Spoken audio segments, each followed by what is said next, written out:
Welcome to our channel. నేను మీ జాకిర్ హుసేన్. ఉండవల్లి అరుణ్ కుమార్ గత 10 సంవత్సరాలుగా రాజకీయాలకి దూరంగా అయితే ఉన్నారు. రీసెంట్ గా ఆయన ఒక పార్టీలోకి చేరబోతున్నట్టు వార్తలు అయితే వస్తున్నాయి. సో ఏ పార్టీలోకి ఎందుకు వెళ్తున్నారో తెలుసుకునే ప్రయత్నం చేద్దాం. ప్రస్తుతం మనతోటి దుర్గా వడ్లమాని గారు ఉన్నారు. వెల్కమ్ చెప్పేద్దాం. నమస్తే మేడం. నమస్తే మా. మేడం చెప్పండి, గత 10 సంవత్సరాలుగా చూసుకుంటే రాజకీయాలకి చాలా దూరంగా ఉన్నారు. ఇప్పుడు మళ్ళీ పొలిటికల్ ఎంట్రీ ఇవ్వబోతున్నట్టు వార్తలు అయితే వస్తున్నాయి. సో ఏ పార్టీలోకి వెళ్ళబోతున్నారు అంటారు, ఏం చెప్తారు? అంటే ఇప్పుడు మీకు వీళ్ళు ఎందుకు ఫస్ట్ పార్టీ మారుతారు, మీరు అన్నట్టుగా 2014 విభజన తర్వాత ఆయన రాజకీయాలకి దూరంగా ఉన్నారు. అంటే ఆయన విభజనను వ్యతిరేకించారు. సో దాంతో కాంగ్రెస్ పార్టీ ఆయన సస్పెండ్ చేసింది పార్టీని. ఆ తర్వాత ఆయన అంశాల వారీగా స్పందిస్తూ వస్తున్నారు. ఆయన తర్వాత జగన్మోహన్ రెడ్డికి చాలా అంటే ఆయన అప్పట్లోనే మద్దతు పలికాడు. ఆయన ఇటీవలి కాలంలో ఆయన కొంచెం తక్కువగా స్పందిస్తున్నాడు జగన్మోహన్ రెడ్డి మీద. విమర్శలు అయితే పెద్దగా చేయట్లేదు. అయితే పోలవరం ఇలాంటి విషయాల్లో ఆయన సలహాలు అయితే ఇస్తున్నారు. సో ఉండవల్లి అరుణ్ కుమార్ ఏ పార్టీలోకి వెళ్తారు అంటే ఇప్పుడు ఆప్షన్ ఉన్నది ఆయనకి వైసీపీనే. ఎందుకంటే ఆయన బీజేపీ అంటే ఆయన పడదు. సరే తెలుగుదేశంలోకి రాలేడు ఆయన. శైలజానాథ్ నిన్ననే కదా వైసీపీలోకి వెళ్ళారు. అయితే శైలజానాథ్ ఏదో డబ్బులు ఆశించి మాత్రం వెళ్ళలేదని మనం చెప్పుకోవచ్చు. ఎందుకంటే అతనికి మంచి పేరు ఉంది. కాకపోతే మరి ఏదైనా పదవి ఆశించి వెళ్ళారా, ఏ రకంగా హామీ ఇచ్చారు జగన్మోహన్ రెడ్డి అనేది తేలాలి. ఇక ఉండవల్లి అరుణ్ కుమార్ గారి విషయానికి వస్తే ఇప్పుడు ఆయన కొత్తగా వైసీపీలోకి వచ్చి ఏం చేస్తారు అంటే జగన్మోహన్ రెడ్డికి ఇప్పుడు పార్టీ అనేది ఉందా లేదా అనే ఒక సందేహం వస్తుంది వైసీపీ. ఎందుకంటే ఆయన మొన్న వచ్చాడు, 2 రోజులు ఏదో ప్రెస్ మీట్ పెట్టారు, పారిపోయాడు యలహంకకి. అసలు ఇప్పుడు ఆయనతో పాటు ఉంటున్న వాళ్ళలో ఆల్రెడీ 3 ఎంపీలు వెళ్ళిపోయారు. మన విజయసాయి రెడ్డి వెళ్ళిపోయారు. ఆయన అంతటా ఆయనే ఇంకా 1-1.5 వెళ్ళిపోతారని అంటున్నారు. అంటే పార్టీలో ఎవరు ఉండకుండా వెళ్ళిపోతే నెక్స్ట్ పార్టీ గతి ఏంటి, పార్టీ ఏమవుతుంది? ఇప్పుడు పార్టీని పుంజుకునేలా చెయ్యాలి అంటే ఇప్పుడు ఉన్న వాళ్ళందరూ కూడా స్కాముల్లో ఉన్నారు కదా. ఆల్మోస్ట్ ఆయన చుట్టూ ఉన్న వాళ్ళందరూ కూడా అందరి మీద కేసులు ఉన్నాయి, స్కాములు ఉన్నాయి. ఎవరికి వాళ్ళు ఇప్పుడు కొంతమంది జైలుకి వెళ్ళడానికి సిద్ధంగా ఉన్నారు. ఇవాళ చూస్తే ఇవాళ రజనీ కూడా బెదిరించింది, చూసారు? రజనీ ఏదో అధికారులను బెదిరించింది ఆవిడ. అంటే ఇలా ఎవరికి వాళ్ళు ఇలా ఉన్నప్పుడు ఇప్పుడు పార్టీని కాపాడుకుందాం అనుకుంటున్నాడు ఆయన. అంటే ఇంకా 4 సంవత్సరాలే లేకపోతే 4.5 సంవత్సరాలే కళ్ళు మూసుకుంటే ఈ పార్టీ వెళ్ళిపోతుంది. మొన్న కూడా చెప్పాడు కదా 2.0 అన్నాడు కదా, నేను 2.0 ఇప్పుడు. సో మనం మళ్ళీ 30 ఏళ్ళు నేను ముఖ్యమంత్రిగా ఉంటాను అంటూ ఆయన మొన్న పార్టీ వాళ్ళకి చెప్పాడు. పార్టీ వాళ్ళకంటే కూడా కార్పొరేటర్లకు చెప్పాడు. సో ప్రజలకు ఏదో వివరించాడు ఆయన. సో అందులో భాగంగా ఈయన ఈ కాంగ్రెస్ లో ఉన్న సీనియర్స్ అందరినీ తీసుకుంటున్నారా. ఇప్పుడు మనకు వచ్చిన వార్త ఏంటంటే ఉండవల్లి అరుణ్ కుమార్ వైసీపీలో చేరతారు.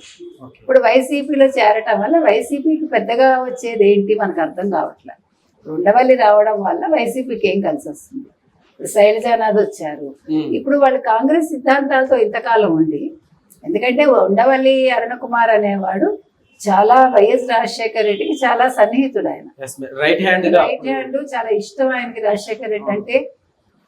రాజశేఖర రెడ్డి మరణాన్ని చాలా మంది జీర్ణించుకోలేకపోయారు, ఇవన్నీ మనకు తెలుసు. మరి ఇప్పుడు ఏ సిద్ధాంతాల కోసం ఆయన వైసీపీలోకి వస్తారు అంటే ఇప్పుడు రాజశేఖర రెడ్డి పందా వేరు, ఈయన రాజశేఖర రెడ్డి కొడుకే కాని పేరుకి రాజశేఖర రెడ్డి లక్షణాలు ఏవి కూడా ఒకటి కూడా లేవు అతను. మరి అలాంటప్పుడు మీరు రాజశేఖర రెడ్డి లాంటి ఒక రాజకీయ నాయకుడి దగ్గర పనిచేసి మీరు ఏం ఆశించి ఇవాళ వైసీపీలోకి వస్తారు కదా? అది అసలు అర్థం లేని పని. నన్ను అడిగితే ఆయన ఇప్పుడు వైసీపీలోకి రావటం వల్ల అటు ఎవరు జగన్మోహన్ రెడ్డికి కానీ ఇటు ఉండవల్లికి కానీ కలిసి వచ్చేది నాకైతే కనిపించట్లేదు. ఒకవేళ జనసేన పార్టీలోకి వెళ్ళే ఛాన్స్ ఏమన్నా ఉంటాయి అంటారా? అస్సలు అవకాశం లేదండి. ఆయన అసలు ఫస్ట్ నుంచి కూడా వీళ్ళందరికీ వ్యతిరేకం కదా. ఆయన రాలేడు. అట్లా కూడా ఆయన పవన్ కళ్యాణ్ కూడా తీసుకోడు. ఎందుకంటే ఉండవల్లి అరుణ్ కుమార్ ఏ రకంగా వ్యాఖ్యానాలు చేశాడో అందరికీ తెలుసు. అంటే మరి వైసీపీలో ఉన్న వాళ్ళే బయటకు వచ్చేస్తుంటే నేను అనేది అదే. ఇప్పుడు వీళ్ళు సీనియర్స్ అని తీసుకున్నందువల్ల అతనికి కలిసి వచ్చేది ఏంటి? ఏమీ లేదు కదా. ఇప్పుడు జగన్మోహన్ రెడ్డికి కలిసి వచ్చేది లేదు. ఇప్పుడు జగన్మోహన్ రెడ్డికి ఇప్పుడు ఈ మధ్యాహ్నం స్కామ్ లో ఇప్పుడు సుబ్బారాయుడు వేశారు సిట్ వేసి.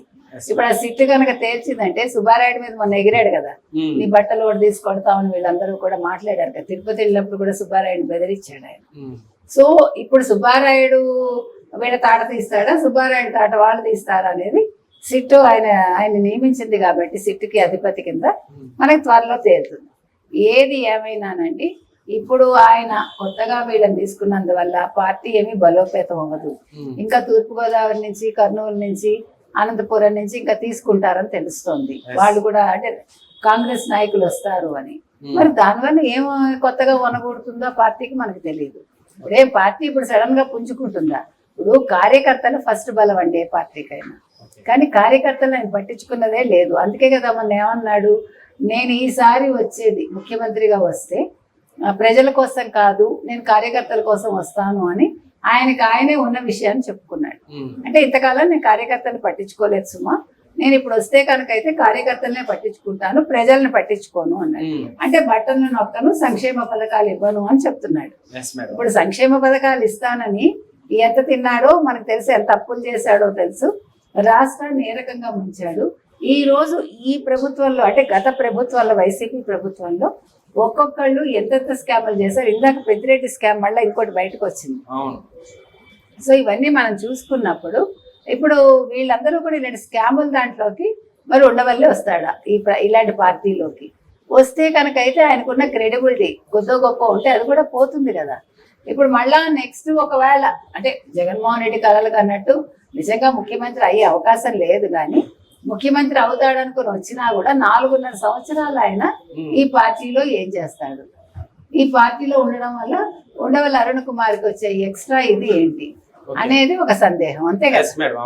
సో కాబట్టి ఇవాళ ఒకవేళ ఉండవల్లి కనుక ఇలాంటి నిర్ణయం తీసుకుంటే దానివల్ల నష్టపోయేది ఉండవల్లి.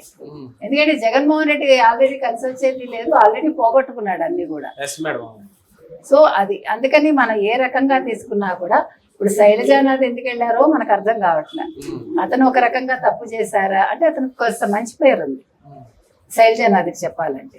అయితే మేడం ఇప్పుడు వైసీపీ మీద ఎంత నెగిటివిటీ వస్తున్నప్పటికీ కూడా ఎందుకని అంత ఇంట్రెస్ట్ చూపించారంటారు? ఎవరు? శైలజానాథ్ ఉండవల్లి గారా? మరి అదే నేను చెప్తున్నా, ఇప్పుడు నెగిటివిటీ ఉంది కాబట్టి అంటే ఇతను చూపించారా లేదు, ఇది స్పెక్యులేషన్ అనేది తేలాలి. ఒకవేళ జగన్మోహన్ రెడ్డి తన పార్టీని బలోపేతం చేసుకోవటం కోసం ఆయన ఊరికి ఇట్లా ఫీలర్స్ వదులుతున్నాడా, అగో నేను ఆ సీనియర్ని తీసుకుంటున్నాను, ఈ సీనియర్ని తీసుకుంటున్నాను అంటే వెళ్ళిపోదాం అనుకున్న వాళ్ళు పార్టీలో ఉంటారనే ఒక భ్రమలో ఆయన ఈ రకంగా చేస్తున్నాడా అనేది ఆలోచించాలి. Okay madam, thank you.